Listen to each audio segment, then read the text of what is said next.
Yes! Hi, everyone! Hi, journeyers! How are you? It's me, Shannon, and me, Emily. We love you, and we are here in another month. Emily, it's Playfulness Month. It's Playfulness Month. It's my favorite. I love play. This was what I wore for Playfulness, first day of Playfulness Month. Oh, you're so. This is what I wore to work. So I felt like it was playful.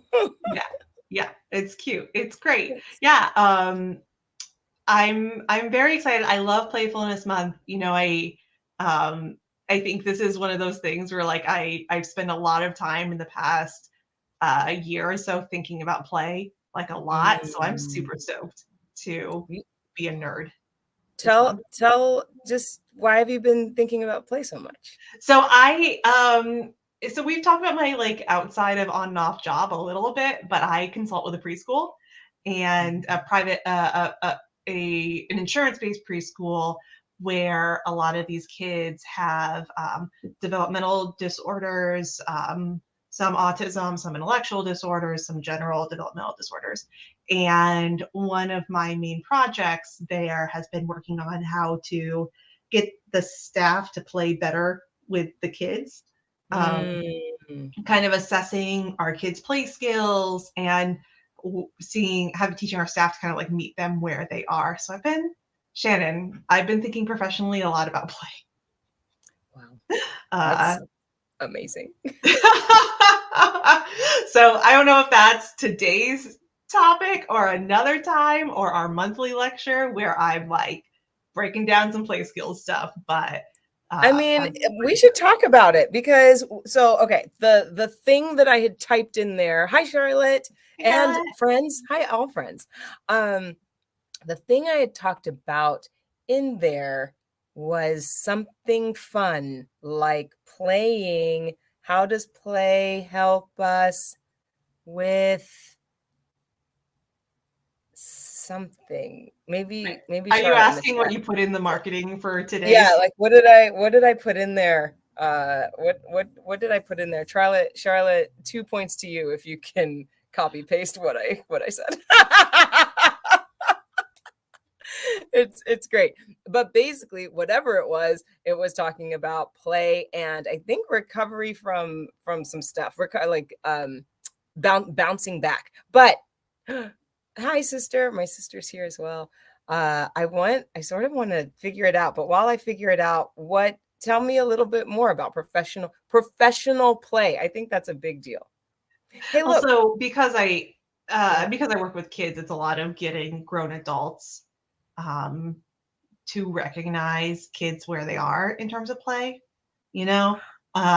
which kind of leans into a lot of identifying what other people enjoy and then letting go of our kind of sense of shame that surrounds being an adult and like having to be like an adult has to be a certain way, right? Or even in the context of a preschool, like a teacher has to be a certain way, right? When we're playing, we don't always, play isn't about explicit teaching, it's about sneaky teaching. And so it's kind of shifting those gears a little bit we've been working on. You did it. Okay, so we're gonna get that piece, the shifting the gears, because Charlotte, 2 points to you for figuring out. I did. I was talking about how does a sense of play help with mental blocks? How does the practice of improv help jumpstart that need to think in a different direction? And what you just said was shifting the gears, right? Mm-hmm. So let's talk about play helping to shift these gears. And I'm talking about when the gears are stuck, when they're like, I'm working on a project and I can't think through how to do this. How can play get us through that? Yeah. Well, I think when we're stuck, it's because we're adhering to a certain set of rules, right? If I'm thinking about, for instance, I'm thinking about my preschool teachers, right?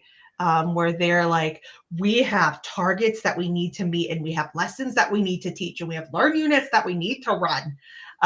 And so it's hard when they're in a different setting that's without that, they're like, how do I engage with this kid?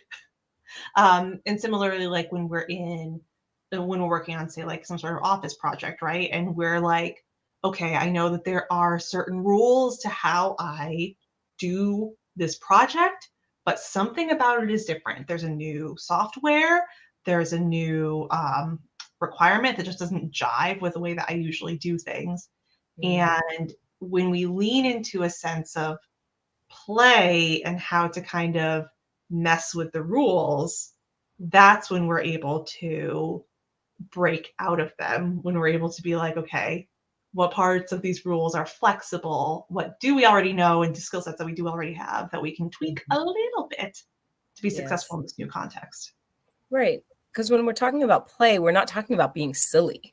We're not talking about like running around and going blah, blah, blah, blah, blah, blah, blah. We're talking about, you can, but like you can do that. You can do it. But we're talking about the creative mind. What, like you said, what rules need to be adhered to get the desired outcome, right? I was talking to I was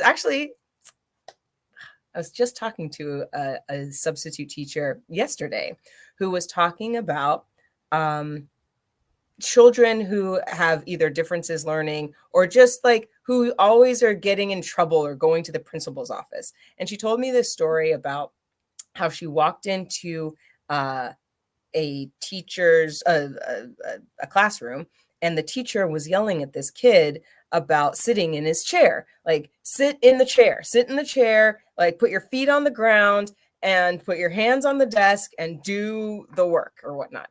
I hate that so much, Shannon. Yeah. I could feel that it was going to be tickly to you. And she was telling me about, she's like, people learn in different ways. So if that child is getting the work done, doing the history test, whatever it is, but needing to sit in their chair in that way, she said, for me, it wasn't a problem. But for this other teacher, it was problems, because we're, like you said, we're taught that there is a certain way. This is a box I'm making. There's a certain way that learning can be ingested, and there's only one way. But that's not true. It's not true at all. No. And because we all take in things differently, and we're more likely to enjoy material and enjoy what we're doing if we're not doing something that's aversive to us, right?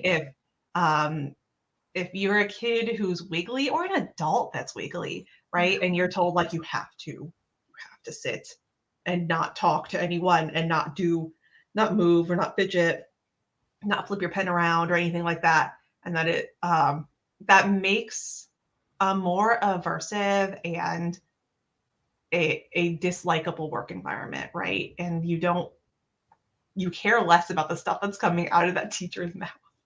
Right, because you can't even like sit in the way you need to sit in order to enjoy or ingest whatever it is that they're saying.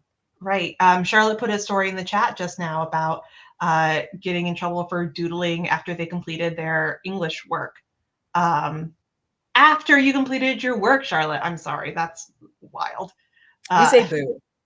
I also say boo. And I feel like I've said this before in this show. I've had this conversation a lot with people in terms of like what's important to like the situation, and then anything else can be flexible, right?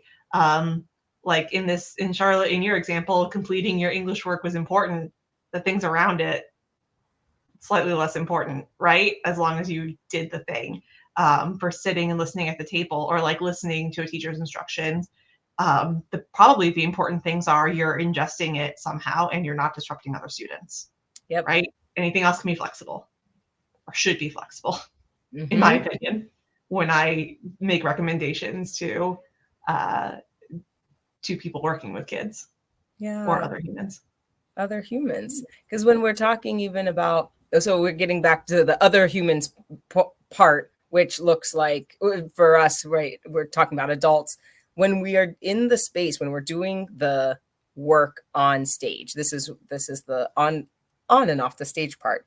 On the stage, when we are in the practice of improv, when we are blocked, when we don't know where a scene is supposed to go, when we are feeling like, oh no, I don't know what comes next or how to move forward, we are taught that anything is okay, right? Mm-hmm. We can play a game within the scene, we can make noise, we can move our bodies, we can cluck like a chicken.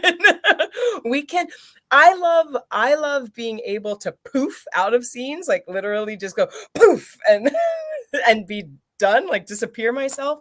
And that level of play can really jar yourself and your players. Like it can shake things up enough so that, okay, we were on this canoe rowing down a river, but now we've poofed. And what can come after that poof? Is it poof, there's a genie of the river? Poof, we have fast forwarded to being on the bank. Poof, we have gone into space. Like we're seeing somebody row in a river in space. All of these things can sort of help us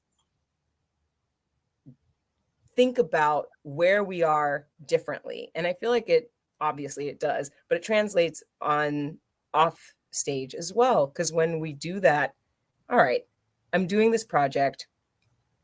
It's either, and I don't know where to go from here. What is something that I just have never even thought about?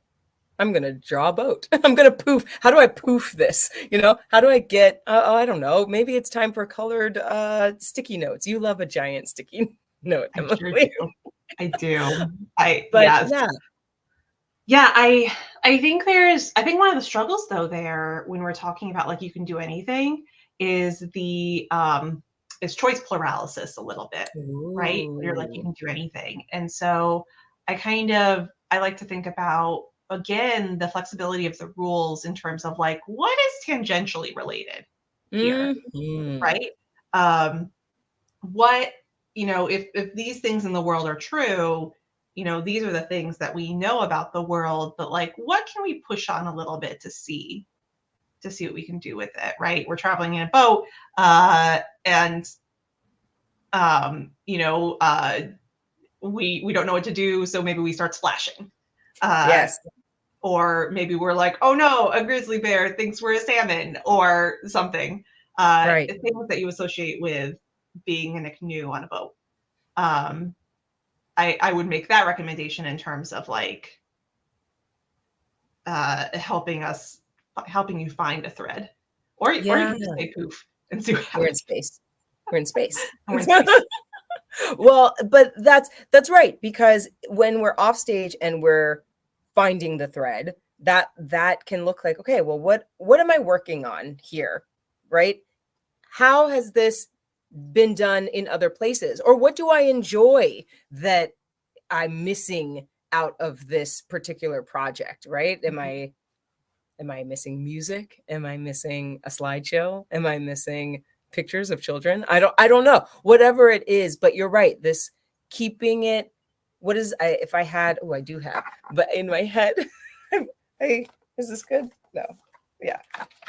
Here's a little thing. But if my idea, this is usually your thing. Can I see? Yeah. If my idea is that circle, right? Yeah. And that circle is like, writing a paper. Great. That all I have to do is write this paper. But maybe the paper needs something a little bit different. Instead of being like, I know, I'll build a pyramid, which is an idea that's really, really far off. Like, what is another thing that you could do that's writing a paper? This is hard, Emily. It's writing I'm like, oh, I can't. It's happening. Yeah, but it's close to it. I was telling my family the other day, I had a bunch of papers to write for my master's. And by the time I got to my last class, I just started I would write a paper, but then I would be like, an example is this YouTube video that demonstrates this topic, which made it way more fun. I think what's happening right now is an example of playfulness. Yes.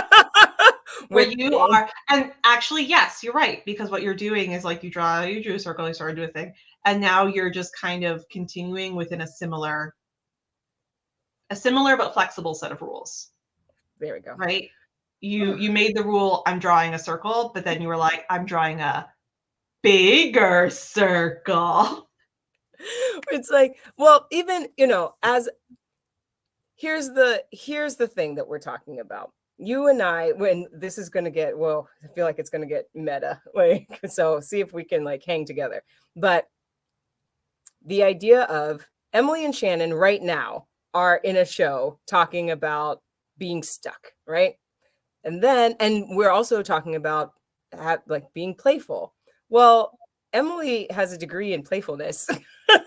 And to be clear, my degree is not in playfulness. But that is where some of my professional focus is.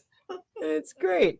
And even just now, right now, what's happening is, in order for us to find the tangential things, the things that we want to talk about within this conversation. One, yes, I started talking about, you have one thought about a project, and then I wanted to demonstrate that you could have thoughts that were close to the project instead of thoughts that were very far off. But even within talking about this, I am playing with Emily, like saying that she has a degree in playfulness, and also just really making a chart that's terrible. It's not great. It's just a bad chart. Look, but we can't all be Canva. Sorry. But these are the things that help us in the moment, right? We're actually experiencing something in a moment, you and I, and that's what's happening on stage. And so that we can tell a story, we're doing that here so we can tell a story. And you're doing that with whatever project that you're creating. Somehow the end result is you telling some sort of story, whether that's a marketing project or making a video game or having to do a speech, right? How do we get from point A, I'm not really sure what I'm doing, to point B, I'm doing a speech on fill in the blank. How do we get there? Some of that, if we can play a little, if we can have some sprinkle of creativity, it's really going to help jolt the intensity and fun of whatever it is we're presenting at the end.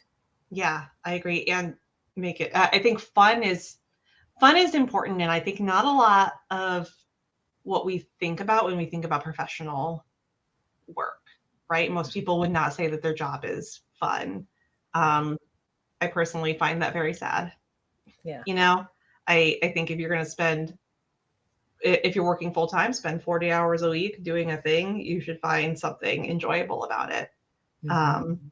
Whether that is turning your actual work into a game, or doing stuff like on The Office when they had like the Office Olympics, or like there should be a way to work fun into your work. Yeah. Yeah, this is what I want. I want us to go back a little bit into talking, because you were talking about, I've been thinking about play a lot. Have you seen it, or rather experienced some like children either having blocks, adults, other humans having some sort of mental block, and how play was involved in that, getting them through it? Yeah. So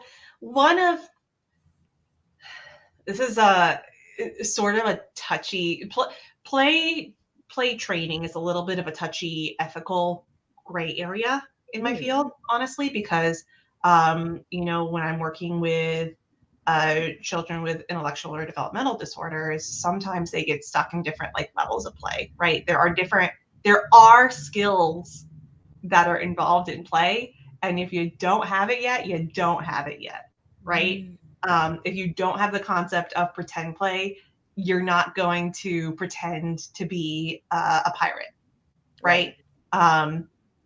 And so there's kind of older literature and a kind of current literature, I guess, too, that works on building those skills so that kids can play better. My main focus is more like shifting the adult's view to be like, this is where the kid is. Let's meet them where they are and let's play with them there, rather than trying to force this kid to pretend to be a pirate or pretend to cook a cake or whatever. And so the answer is kind of both yes, because I see both the adult and the kid are technically stuck somewhere, right? But what I focus on is teaching the adult to look at the kid and be like, this is where they are. And like I said before, sneaky teach. Sneaky teach in a way that follows the kid's lead. For example, like if I have a kid who just likes to play by himself, playing with like cars or rocket ships or whatever, what I have recommended is that the staff play beside that child with cars and rocket ships. And what I've wound up seeing is that a staff will be like, I have a rocket, 3, 2, 1, blast off. And the kid will sit right next to them and say, 3, 2, 1, blast off, and imitate them and engage with them in a way that they weren't doing before, because the adults weren't putting that pressure on them. They're just playing next to them on their level. And I think that that's been one of the most beautiful things that I've seen, are those, especially those kids who like to play independently, and teaching our staff to play beside them, and just encourage like the kids staying close to them and imitating them in their own way and having fun in their own way has been just super cool. So cool. It is cool.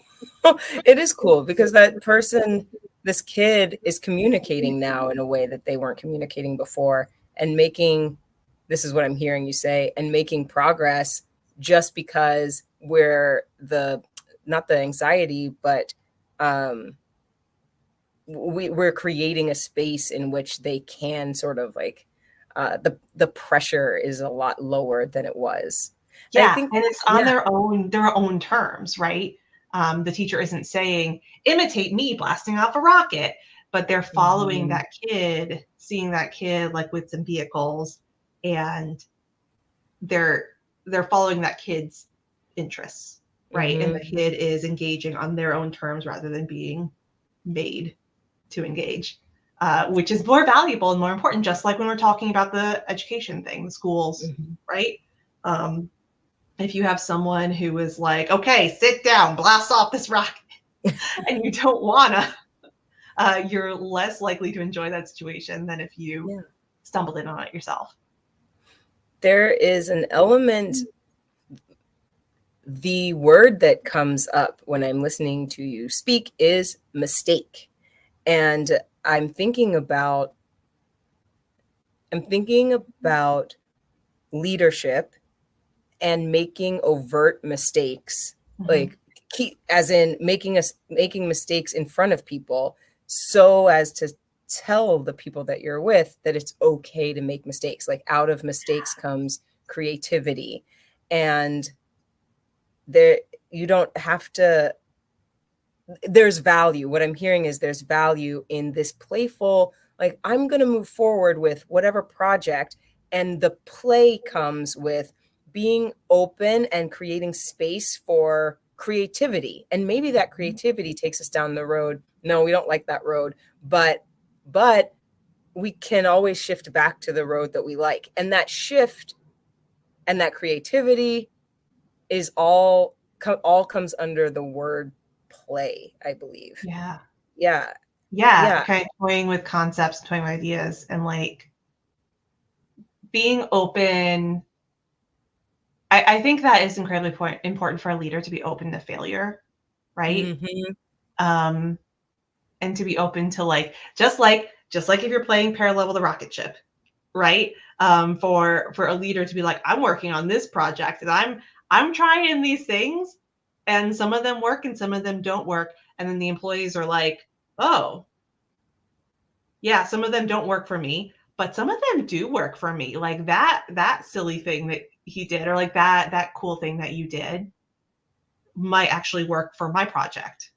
And it's all about like kind of like modeling and making things look enjoyable for other people to want to do that thing.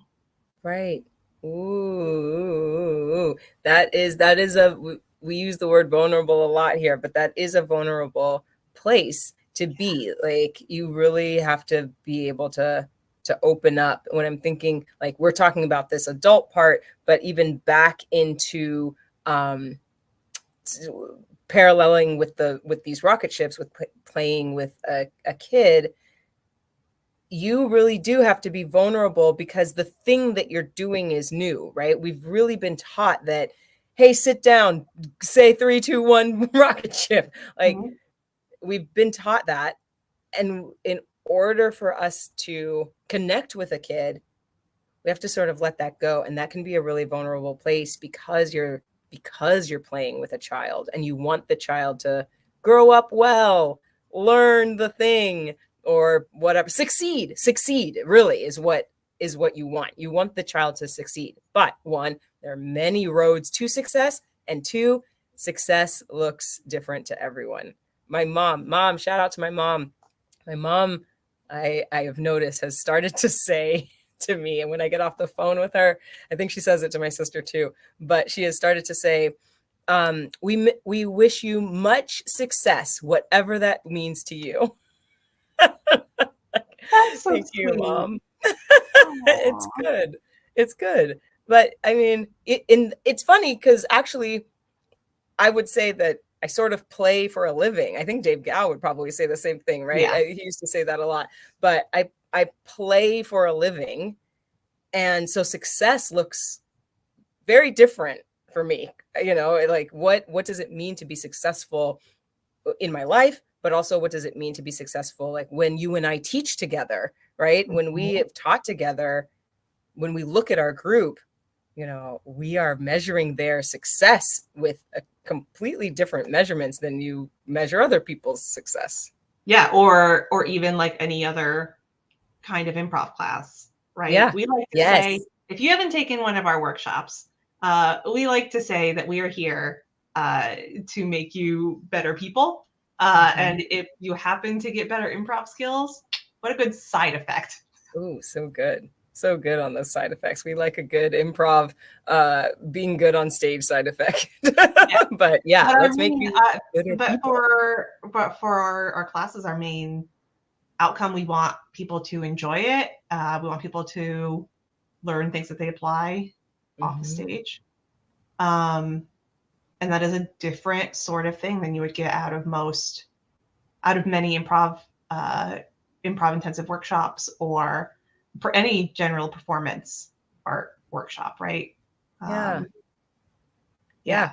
We want these things. We want this is to me as we're like wrapping up the idea that a practice of improv can get us to a place that one teach we talked about a lot, but we talked about like leadership skills, like the practice of improv can make us help to create better leaders within ourselves. It can do that. It can really, this idea of playfulness and having a practice of improv can help us generate new ideas, right? And move through the world in ways that are creative instead of the same as everybody else, which can Mhm. can help us again generate new ideas, live a life that is fulfilling and touching to our souls. Mhm. And That's that's what important. Like it it's the whole finding what's important because it's important to you sort of thing, right? When we're following the flexibility of the rules along with what's important to us, is. Hmm. then ultimately our life will be more valuable to us. Yes, it will. Yes. It will. Our lives are valuable. Treat them as such. Speaking of value, look at that. That's our Patreon link. Everyone, we listen, we have a Patreon. We do. You can join as little as $3 a month to support us in doing the things that we do. And our goal by the end of the year is to get 100 patrons, right? I Yes. think we can do it. It's going to be awesome. Yes. One cool thing we're doing for patrons this month, we're going to have on a date to be determined an event that's live on our Discord, Mm-hmm. where you can hop in and hang out with us, ask us questions, talk about our topics. goof around with us, and have a good old time. And that's going to be your patrons. So join us. Join us. Tell other people. Tell other people to join us. Go to patreon.com, on and off the stage. Make your grandmother a Patreon account and just add us. Yeah. She won't miss that $3 coming out of her account every month. She won't miss it. It's fine. She won't. It's fine. It's great. Other than that, we'll see you next Monday. Listen, friends, it's like Thanksgiving season. It's holiday season, but we'll let you know if we're not going to be here, but otherwise we will. We'll see you next Monday. And if we don't see you then, we'll definitely see you on and off the stage. Goodbye. Bye.